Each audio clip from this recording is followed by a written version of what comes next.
अपने पैसे को दुगना कैसे करें, how to double your money, जानेंगे इस वीडियो में। चलिए दोस्तों शुरू करते हैं एक नया कंसेप्ट, एक नया दिन, एक नए रूल के साथ। Rule of 72। अगर आपको जानना हो कि आपका पैसा किसी भी इन्वेस्टमेंट स्कीम से या किसी भी इन्वेस्टमेंट प्रोसीजर से डबल कैसे होगा, तो आप उसके लिए क्या करेंगे, आप रेट ऑफ इंटरेस्ट को डिवाइड करेंगे, 72 को डिवाइड करेंगे अपने रेट ऑफ इंटरेस्ट से। Divide 72 by the rate of interest, you will know the number of years it will take to double your money.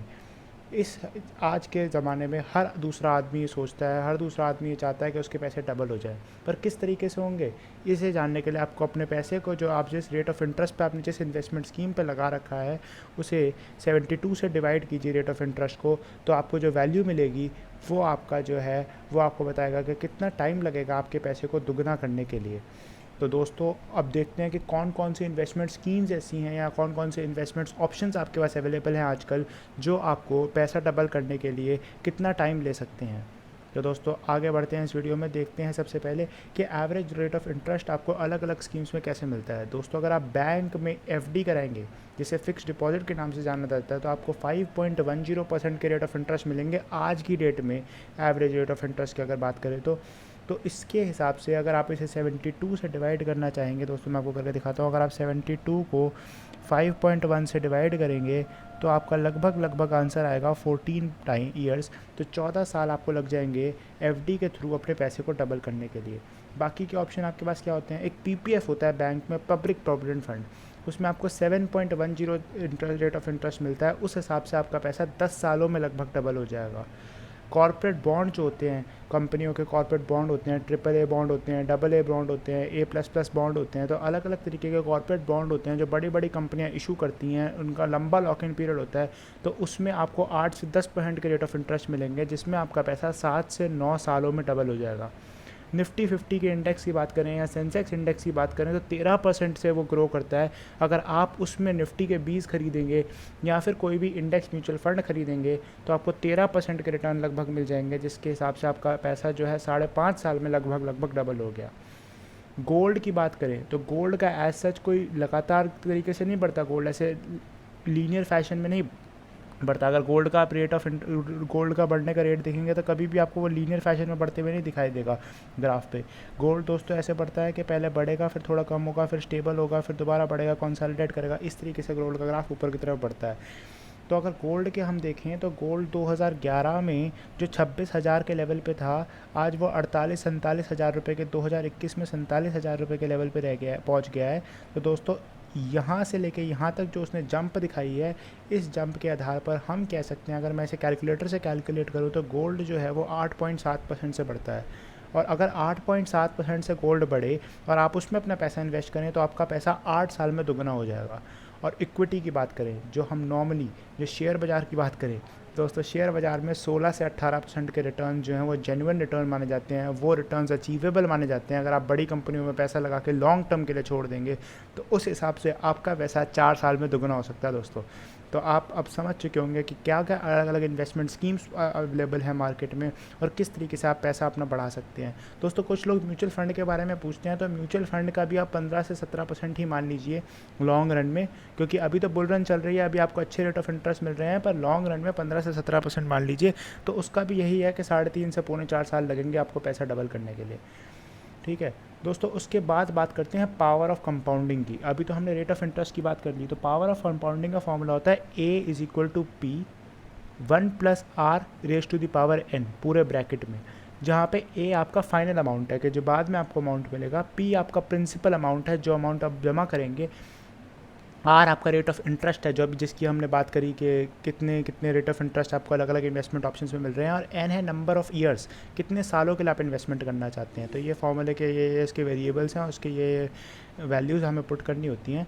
तो दोस्तों अब जान लेते हैं कि ये फार्मूला कितना कारगर हो सकता है। ये एक मैजिक फार्मूला है, इस फार्मूले में अगर आप अपनी फिगर्स डाल के देखेंगे तो आप भौचक्के रह जाएंगे।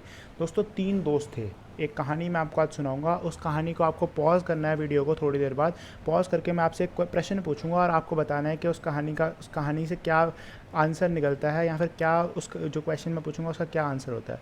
तो दोस्तों 3 दोस्त थे, A, B और C। A 20 साल का था जब उसने इन्वेस्टमेंट स्टार्ट करी, B 30 साल का था जब उसने इन्वेस्टमेंट स्टार्ट करी, और C जो था वो 40 साल का था जब उसने इन्वेस्टमेंट स्टार्ट करी। तीनों ने एक ही रेट ऑफ इंटरेस्ट, यानी रेट ऑफ इंटरेस्ट जो था ROI, रेट ऑफ इंटरेस्ट को लिख लेते हैं हम ROI, तीनों ने एक ही rate of interest 15% of rate of interest पे इन्वेस्टमेंट स्टार्ट करी। इक्विटी में उन्हें 15% रेट ऑफ इंटरेस्ट मिलता था, हम जेन्युइन रेट ऑफ इंटरेस्ट लगाएंगे। तो दोस्तों 20 साल की उम्र में ए ने 10,000 रुपये इन्वेस्ट करना स्टार्ट किया और इन तीनों का एक ही गोल था कि हम 60 साल के जब हो जाएंगे तब हम अपनी इन्वेस्टमेंट को स्टॉप कर देंगे। ठीक है दोस्तों, तो 60 साल तक इन लोगों ने इन्वेस्ट करना था और इस तरीके से इन्होंने इन्वेस्टमेंट स्टार्ट करी अपनी। ए जब 20 साल का था तब उसने 10,000 रुपये महीना बचा के इन्वेस्टमेंट करना स्टार्ट कर दिया। फिर बी था, वो थोड़ा सा बड़ा हो गया, 10 साल बाद उसे समझ आई कि उसे अपना पैसा बचाना चाहिए, तो उसने 30 साल की उम्र से अपना 20,000 रुपये पर महीना इन्वेस्ट करना स्टार्ट कर दिया। 60 साल की उम्र तक करता रहा, रेट ऑफ इंटरेस्ट वही 15% था।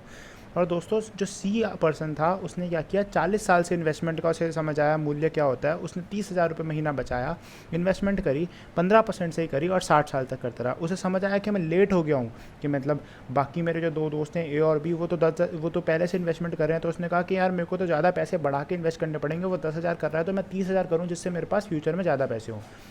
ठीक है, बी ने भी यही अप्रोच अपनाई कि ए तो बहुत पहले से इन्वेस्टमेंट कर रहा है तो मैं 20,000 से इन्वेस्टमेंट स्टार्ट करता हूँ क्योंकि मैं उससे 10 साल लेट हो गया हूँ। और सी तो 20 साल लेट हो गया था उससे, तो उसने 30,000 पे इन्वेस्टमेंट करनी स्टार्ट करी। तो दोस्तों अब आप यहाँ पे वीडियो को पॉज कर लीजिए और मेरा एक सवाल है, उसका उत्तर दीजिए कि 60 साल की उम्र पर जब तीनों 60 साल के हो जाएंगे तो किसके पास ज़्यादा पैसा होगा। वीडियो को पॉज कीजिए और मुझे बताइए।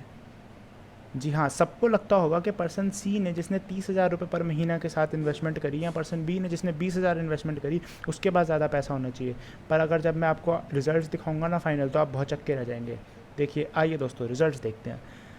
ए के पास 22,69,92,000 रुपये थे जब वो अब 60 साल की उम्र को पहुंच चुका था। बी के पास उससे बिल्कुल आधे पैसे, यहाँ 11,09,00,000, आधे से भी कम दे सकते हैं, 11,09,60,000 रुपये थे। और पर्सन सी के पास जिसने सबसे ज़्यादा पैसे लगाए, 30,000 रुपये महीना लगाया, उसके पास सिर्फ 3,92,48,000 रुपये थे। तो दोस्तों आप फ़र्क देख सकते हैं कि इन्वेस्टमेंट जल्दी स्टार्ट करने से, 20 साल की उम्र से ही स्टार्ट करने से आपको कितना फ़र्क पड़ सकता है, आपके लॉन्ग रन में, फ्यूचर के पास आपके पास कितनी वेल्थ होगी, उस पर कितना फ़र्क पड़ सकता है।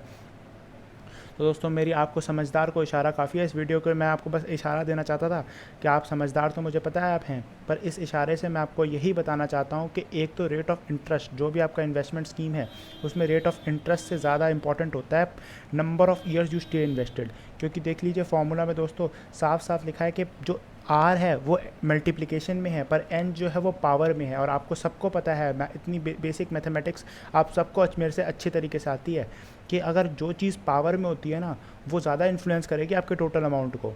तो बस मेरे आपसे एक ही गुजारिश है कि number of years you stay invested must be large. आपको लॉन्ग टर्म इन्वेस्टर बनना है। इस वीडियो से मेरी आपसे एक ही गुजारिश है कि लंबे समय तक अपने पैसे को इन्वेस्टेड रखें किसी भी इंस्ट्रूमेंट में, और फिर देखिए पावर ऑफ़ इन्वेस्टिंग को अपना काम करने दीजिए, पावर ऑफ़ कंपाउंडिंग को अपना काम करने दीजिए, और देखिए आपका पैसा किस स्पीड से, किस तेज़ी से बढ़ता है। और आने वाले 30-40 साल में जब आप, अभी तो आप सब यूथ हैं, जो मैं बस यही चाहता हूँ कि यूथ को इन्फ्लुएंस कर सकूँ और यूथ के साथ साथ बूढ़े लोगों को भी इन्फ्लुएंस कर सकूँ कि आप इन्वेस्ट करिए अपने पैसे को अच्छे इन्वेस्टमेंट स्कीम्स में, जहाँ आपका पैसा जो है एक जेन्युइन रेट ऑफ इंटरेस्ट से ज़्यादा सालों तक मल्टीप्लाई कर पाए, कंपाउंड कर पाए और आपको अच्छे रिटर्न्स मिल पाए। थैंक यू दोस्तों।